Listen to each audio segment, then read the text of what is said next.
munyika yeNamibia muri kuziva kuti kunyange neECN chaiyo, the electoral commission yemuNamibia ekuramba ichiti aiwa tingambotirirani, ichiti aiwa maelections atakaita ndiwo kwawo, ndiwo chaiwo. Panapa pobuda vataura mashoko aiwa abhova macitizens emuNamibia yekuti kunyange newewo dei wakanga uri muNamibian aiwa uchinzwa nawo iyi nawo unyatso kuona kuti apa vakunyatso kutaura zvekusvotesa zvinyatso kuratidza kuti macitizens hapana zvamunotiita. Sanapinda mashoko anomudanyorwa panapa toti subscribe like turn the bell like tip from the trusted newspaper remunyika yeNamibia rinonzi the Namibian vanobuda vachiposta aiwa vakomana veECN vamuri kuona video vanyorwa vachiti Electoral Commission of Namibia ECN chairperson LC Nkembwe says although the commission has been receiving criticism in the last couple of days, lessons have been drawn from the experience. Mashoko ari kutaura pano vachiti aiwa criticism takaireceiva vanhu vachitaura zvakasiyana-siyana aiwa vachipa maviews avo vari kutaura mashoko vachiti aiwa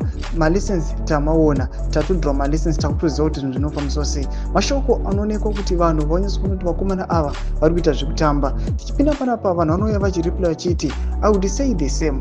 Besides negative criticism, there is so much takeaways in the process, but if we are only focusing on the negatives, it will be hard to be open to positives. Why are these guys playing with the national issues? They had one job to do and still couldn't do it, while it's costing Namibians millions of expenditure. Anyone else sick of seeing this woman's face?